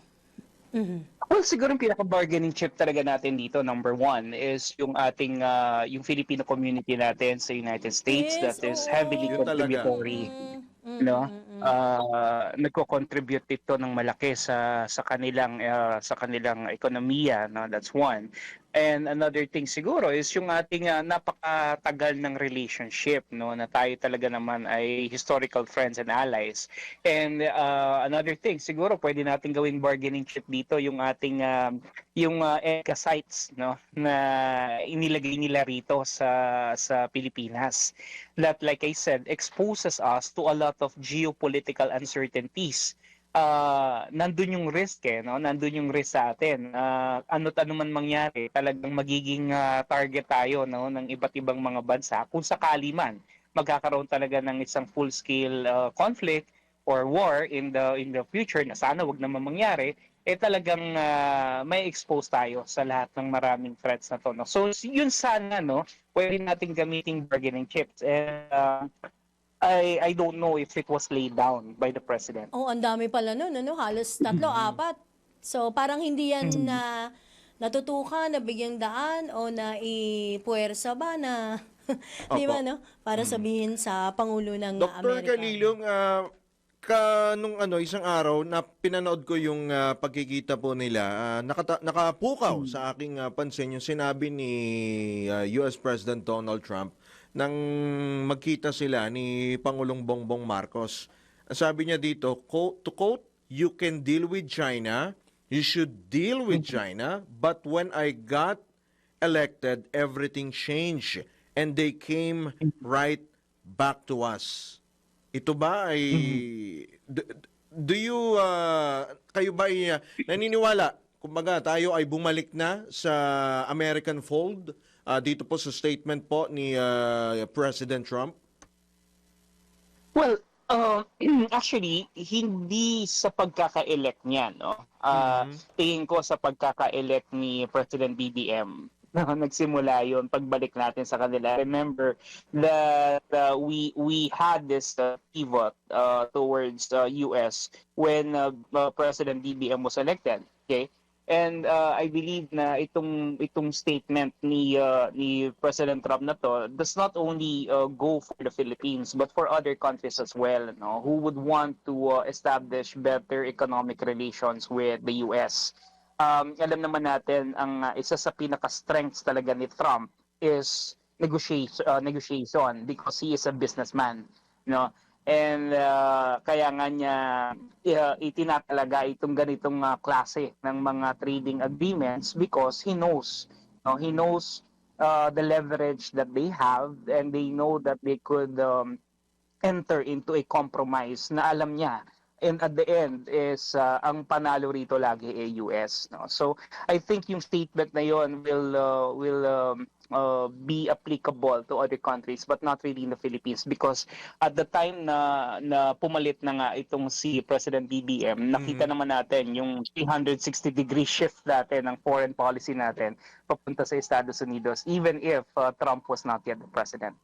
Meron ba itong epekto sa ating political background dito sa politika dito sa ating bansa, lalo na sa 2028? May nakikita ba kayong gano'n, Dr. Kalilong?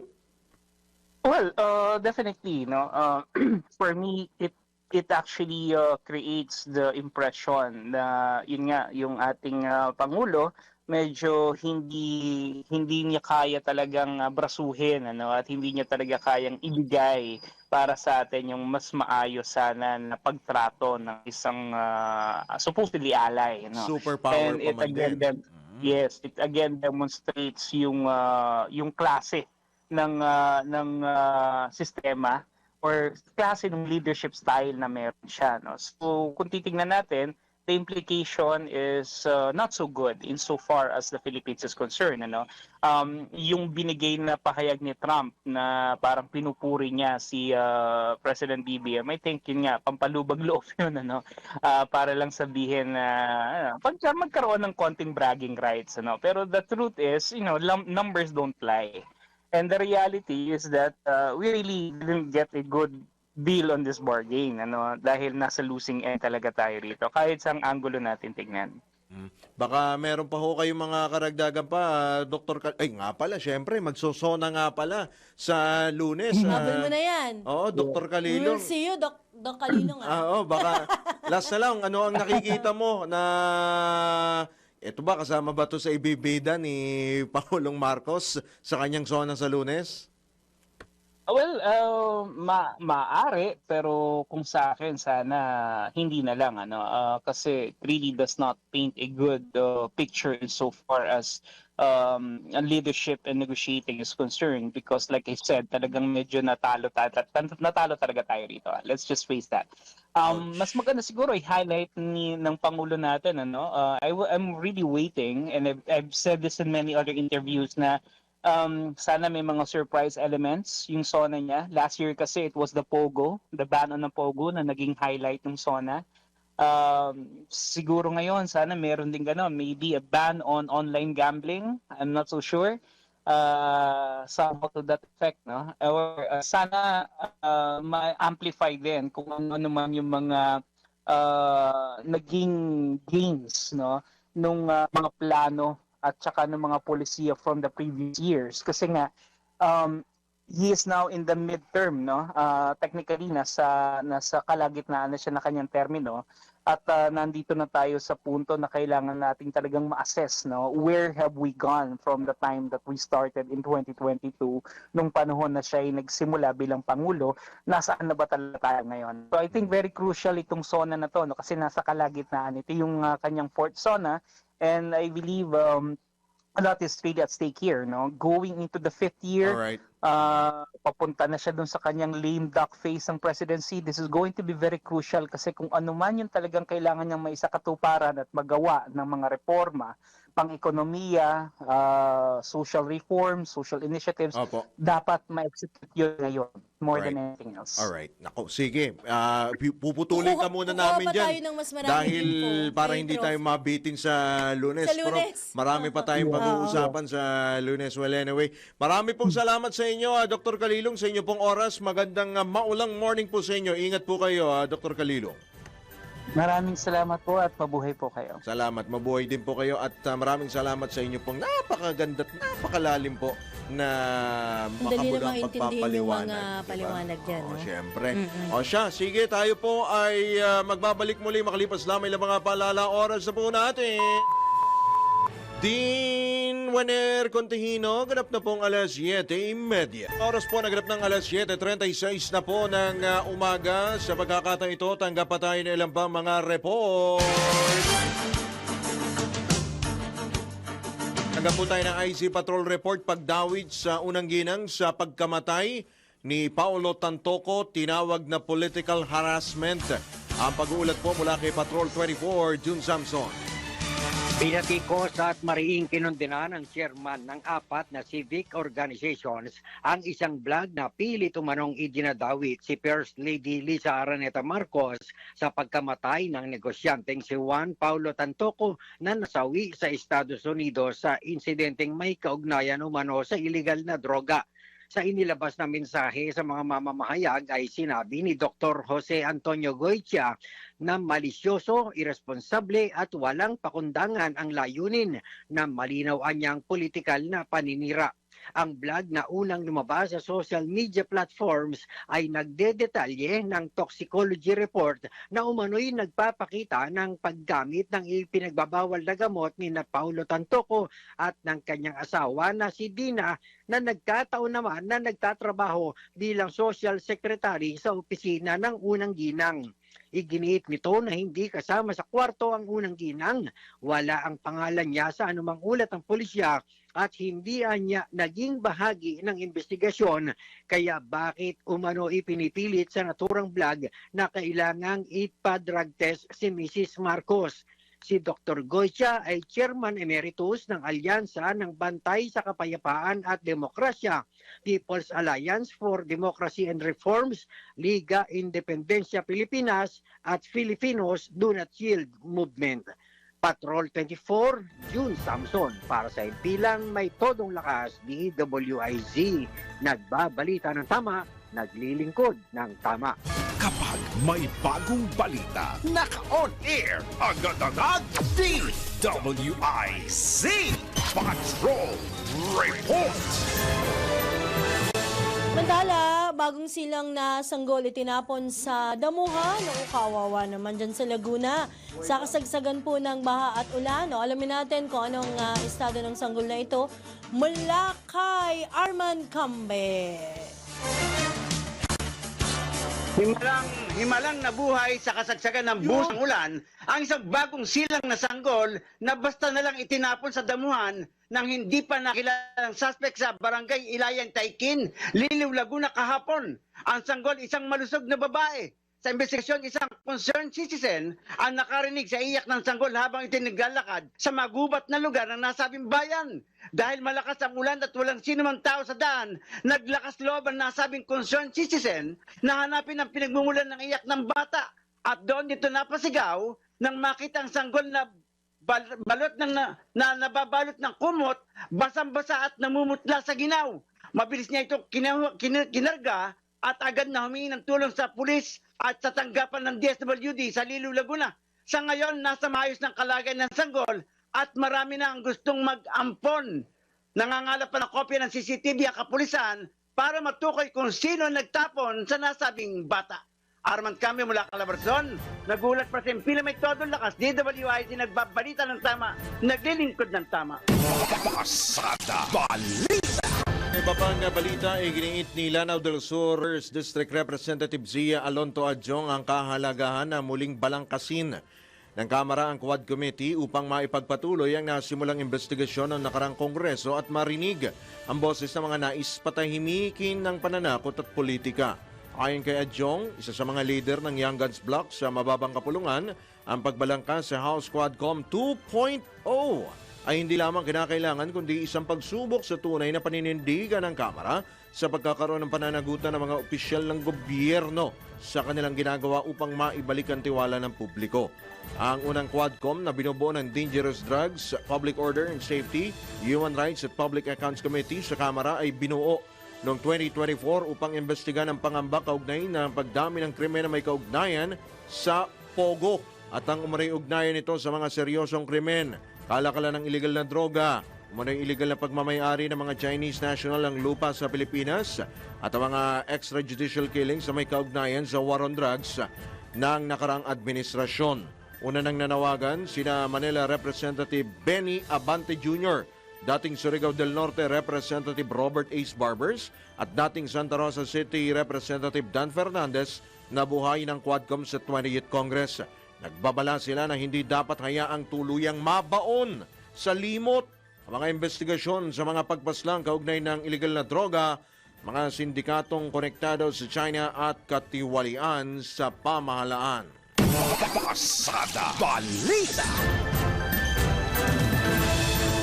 Sa gitna naman ng mga pag-ulan at pagbaha, dulot ng malakas na ulan o buhos ng ulan na dala ng habagat at mga bagyo, tiniyak naman po ng PhilHealth sa publiko na sagot nila ang magpapa-ospital sa mga pasyenteng tinamaan ng dengue at leptospirosis na dalawa sa pinakakaraniwang kondisyon na nakakaapekto sa mga Pilipino tuwing panahon ng tag-ulan. Ayon sa PhilHealth, pinalawak nito ang benepisyo para sa mga miyembro na aabot sa 19,500 para sa moderate dengue at 47,000 pesos naman para sa severe dengue. Itinasabad sa 21,450 pesos ang ayuda sa sinumang tatamaan ng leptospirosis. Alinsunod sa direktiba ni Pangulong Ferdinand Marcos Jr. na gawing abot kamay at tunay na nararamdaman ng mga Pilipino mga benepisyo sa pangangalaga ng kalusugan. Pinaalalahanan naman ng PhilHealth ang publiko na unahin ang personal na kaligtasan tuwing tag-ulan upang makaiwas sa mga sakit at maiwasan din ang magkakaroon partikular nitong leptospirosis. Pasada Balita. Direkta naman tinukoy ng MMDA ang mga basura bilang isa sa mga pangunahing dahilan ng matinding pagbaha na nararanasan sa Metro Manila ngayong panahon ng habagat o ngayong tag-ulan. Ayon kay MMDA Chairman Romando Artes, iba't ibang materyales ang naaanod ng baha at naiipit sa kanilang mga pumping station kabilang na po yung mga basura. Sa katunayan, may mga pagkakataon anyang nahihigop ng kanilang pumping station ang itinapong sopa, pati refrigerator. Yung iba nga, meron pang washing machine na lalong nagpapabagal sa pagsipsip ng tubig at pagdaloy nito patungo sa mga pangunahing daluyan ng tubig o major waterways. Dahil dito nananawagan ang MMDA, umaapela na po ng disiplina sa publiko sa pagtatapon ng basura, lalo't maliit na ang kapasidad ng drainage system sa Metro Manila. Bukod sa maliit na, luma pa. Pasada Balita. Samantala, hindi pa ho ito ang ating sports news ha. Oo, eto, makinig kayo. Kumasa si PNP Chief General Nicolas Torre III. Ito yung mga detalye nung binabanggit ni partner Drew ha. Po, sa hamon na suntukan ni Davao City Acting Mayor Sebastian Baste Duterte. Kasunod naman to ng viral vlog ng Batang Duterte kung saan binanatan nito ang general dahil saan niya ay panggigipit nito sa kanilang pamilya. Sa halip na personal na away, iminungkahi naman po ni General Torre na gawin itong 12-round o charity naman pala. Charity boxing match. Tinukoy pa Araneta, talaga naman sa darating na linggo, alas 9 ng umaga yan, ay kung hindi ho kayo papagyuin. Linggo ng ano yan? Ngayong linggo, baka linggo ng pagkabuhay yan Ay, walang binanggit kung kailan. Binanggit. Basta linggo, alas 9 ng umaga. Anya, ang kikitain ay mapupunta, baka sa halong madaling panahon to, sa mga biktima ng bagyong Krising at Habagat. Yun Buti naman na lang pala, napakinggan tayo. 12-round charity boxing match. Matagal nang may tension nga sa pagitan ng dalawa at magunitang pinunanoon ni Baste. Oo, di ba? Sabi niya, hit na hit niya daw tong general na to, si General Torre. No? Bilang PNP Chief, kahit 2-star general pa lamang ito. Samantala, wala pang opisyal na sagot si Baste sa mungkahing duelo. Mamaya meron na yan. Siguro. Meron na. Alamin natin yan Matatalino mamaya. yung mga netizen natin, no? Gusto daw nila ng undercard. Sabi nila, Sino daw undercard? Battle of the Spokespersons daw. Ay, sino naman yan? Si Yusek Claire daw, tsaka si... Ay, gusto ko yan. Si Ator. Maganda Mga walang yan. Hindi yari kasi to. parehong mga abogado Si, no? Yusek Ruth Castello. Oo, na na attorney Ruth Castello. Oo, Dati rin abogado naman rin Yusek yan. yun Yes, oo, ng DTI. Walang yarin to mga netizen na Ay, ito. talaga, Mga pinapalala nyo pa yung sitwasyon. Ang kikitain din. Rematch Ibigay sa naman charity. rematch tuloy. Charity match. Charity match. Yung kikitain daw ay mapupunta sa mga biktima po ng habagat o ng kalamidad. Diba? Naku naman, grabe Bukod ho doon, baka gusto meron pang niluluto daw na undercard dito. Ilan ba undercard ang kailangan nyo? Ano gusto mga undercard? Ha? Sino? Wag naman. Sino daw? Sino yan? Wag naman si Attorney Sal Panelo tsaka si Attorney Harry Roque. Wag naman. Battle of the Spokesperson daw, oh. Ha? Roque? Roque? Eh, di ba pareho sila? Oo, na sa isang mga side? netizen na Oo. ito. Eh, sino yung katapat dun sa kabila? Akayanin nyo? Matindi naman.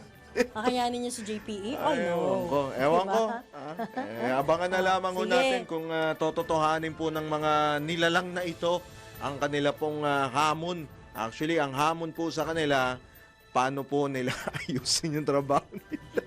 Diba? Oo. Yun talaga. At saka yung makatulong sa ating mga kababayan, Yes. lalo na ho sa ganitong mga panahon. Diba? Ang PNP naman ay lagi naman nakatutok Lagi, din oo yan. naman. Diba? Lalo ngayong importante po ang tulong po na dapat pong iparating sa ating pong mga nangangailangan mga kababayan lalo din sa mga apektado pong lugar. O siya, tayo po, eto nag-aabang na rin ito sa linggo. Ready na daw ho yung kanyang pantaya. Magkano yan? Ang magiging times 3 ang ipupusta raw. Ang tindi Wow. mo naman. Matindi ka. O siya, sige. Bakit naman? 10,000. Ano, ipupusta mo? Ha? Huwag ganun. Huwag naman pati yung retirement mo, ipupusta mo. Huwag. Sige. Magbibigay na po muna tayo sa ilang po mga palala. Oras po natin. Coach Wenner Contino, hinahanap ka na ni Ate Susan Neronimo. 13 minuto bago sumapit po ang ganap na alas 8. Balitang pangkalakalan. Pabatas sa 102.3 billion pesos ang kabuuang deposits sa 6 na digital bank sa bansa sa pagtatapos ng Marso ng kasalukuyang taon. Ayon sa Bangko Sentral ng Pilipinas, makit ito ng 33.2% kumpara sa kaparehong panahon noong nakarang taon. Naitala rin ang 23.9 million accounts, mahigit doble kumpara noong isang taon, at 15.5 million depositors na indikasyon ng mabilis na paglago ng digital banking industry sa Pilipinas. Mas mataas ito kumpara sa 5.8% na paglago noong ng buong banking sector na may kabuuang 20.2 trillion pesos deposit. Kaugnay nito, pinagting naman ng PSP ang regulasyon sa digital banking sa gitna ng planong pagdaragdag ng 4 pang bangkong o ng 4 pang bagong digital banks ngayong taon. Pasada Balita. Mga balitang dapat alam mo kahit sa labas ng bansa. DWIZ Balita sa ibang bansa. Muli nakapagtala ng birth rate growth ang South Korea sa unang 5 buwan ng taon. Batay sa Statistics Korea, umaabot sa 106,048 ang bilang ng naitalang newborn sa kanilang bansa mula Enero hanggang Mayo na pinakamataas na naitala mula 1981 kung kailan sinimula ng kanilang birth data collection. Tinukoy naman ang pagtaas din ng bilang ng mga babaeng nasa early 30s at ang pagtaas ng marriage rate sa bansa bilang dahilan sa pag-akyat ng childbirth. Nabatid na isa ang Korea sa may longest life expectancies at lowest birth rates sa buong mundo na itinuturing na isang malaking hamon sa kanilang demografiya. Pasada Balita. Sa mundo ng palakasan, ang latest malalaman sa DWIZ Sports News.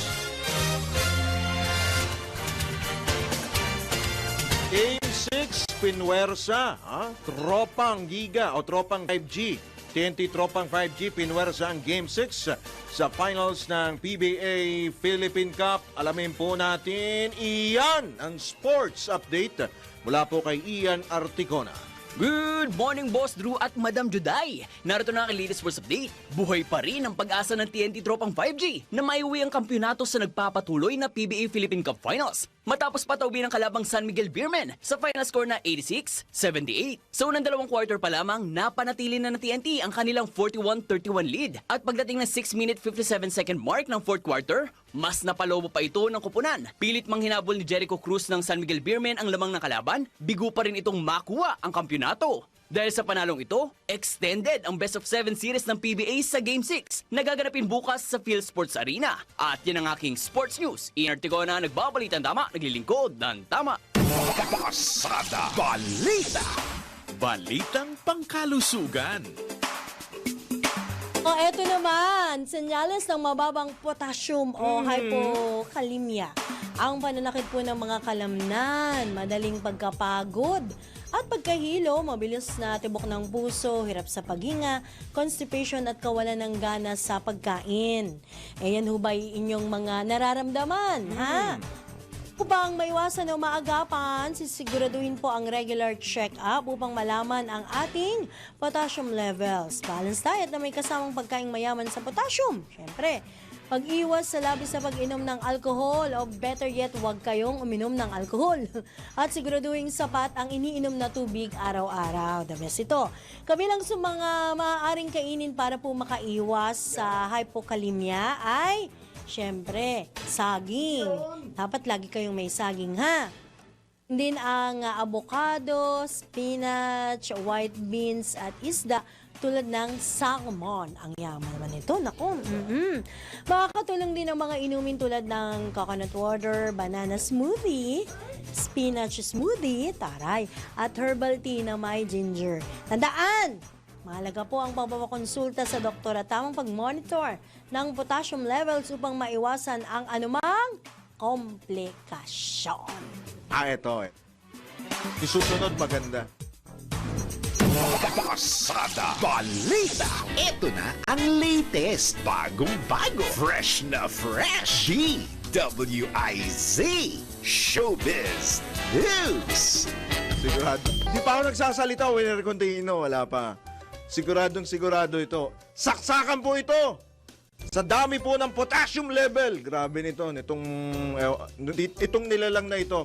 Sobra sa potassium level ito. Oo, si Bini. Dahil kakasaging po araw-araw. Yung hindi lang saba, ha? Yung malaki.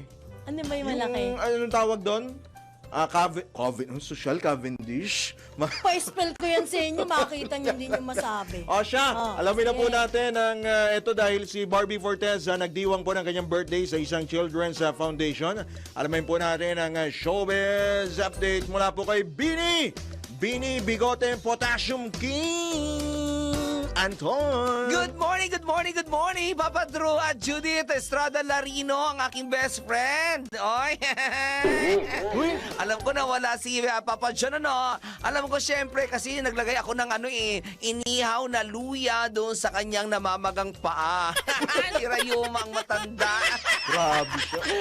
Anyway, sa aking balitang showbiz, maagang pinagdiwang ng sparkle artist na si Barbie Fortes ang kanyang 28th birthday sa pamagitan ng pagbisita sa isang Children's House Foundation. Napiling bigyan ng tulong ni Barbie ang isang foundation na nagbibigay tahanan para sa mga batang lumalaban sa sakit na cancer. Sa ibinahaging pictures at video ng management na actress na may caption na "A birthday filled with purpose", makikita si Barbie na namamahagi ng pagkain at nakikipaglaro sa mga batang pasyente at staff na nasabing foundation house. Pinasalamatan din sa post ng Sparkle Management ang fans ni Barbie na Barbie-natics na naging dahilan sa matagumpay na birthday celebration na aktres. At yan aking balitang showbiz para sa impilo may todong lakas, DWIZ. Ako si Anton, nagbabalita ng tama, naglilingkod ng tama.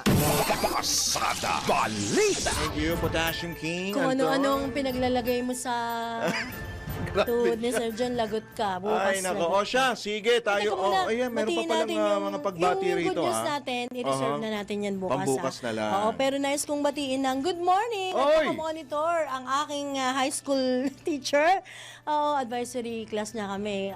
First year high school dyan sa Jose Abad Santos High School. Si Ma'am Lolita Kalalang, kadyansa na siya ngayon of course. Nandyan siya sa May Kawayan, Bulacan, yung kanyang family. Ingat kayo dyan, ma'am. Thank you so much for monitoring. Si Bining, ito Bini talaga, ito Bining Liwanag ito. Babati po kay Mercy Sabile ng Salapan, Rosario Alcos, Nagasaki po ako sa, Ano daw? taga Nagasaki, Japan ba ito? Ay, Japan, Japan ba wow. ito?